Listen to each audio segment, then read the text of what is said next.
19 मई वर्ष 1824 में नाना साहेब का जन्म महाराष्ट्र के वेणुग्राम में हुआ। वे वर्ष 1857 के पहले भारतीय स्वतंत्रता संग्राम के शिल्पकार थे। नाना ढूंढूपंत के नाम से भी प्रसिद्ध थे। स्वतंत्रता संग्राम में नाना साहेब ने कानपुर में अंग्रेजों के विरुद्ध नेतृत्व किया था। उनके पिता पेशवा बाजीराव द्वितीय के सगोत्र भाई थे। पेशवा ने बालक नाना को अपना दत्तक पुत्र स्वीकार किया, जिस वजह से वे नाना राव भी कहलाए।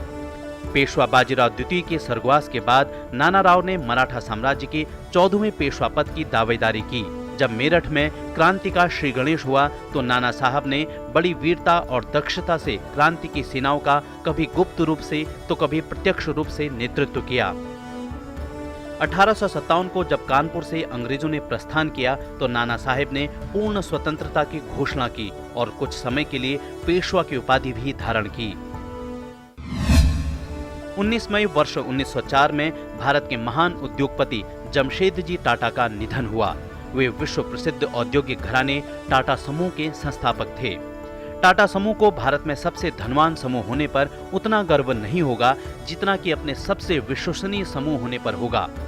उन्होंने सबसे पहले एक दिवालिया तेल कारखाना खरीदा और उसे एक रुई के कारखाने में तब्दील कर दिया और उसका नाम बदल कर रखा अलेक्जेंडर मिल।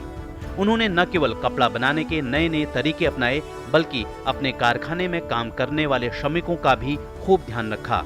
उनके भले के लिए जमशेद जी ने अनेक नई व बेहतर श्रम नीतियां अपनाई। टाटा ने पर्यटकों की सुविधा के लिए बम्बई में ताजमहल होटल बनवाया, जिसे आज मुंबई भी कहा जाता है।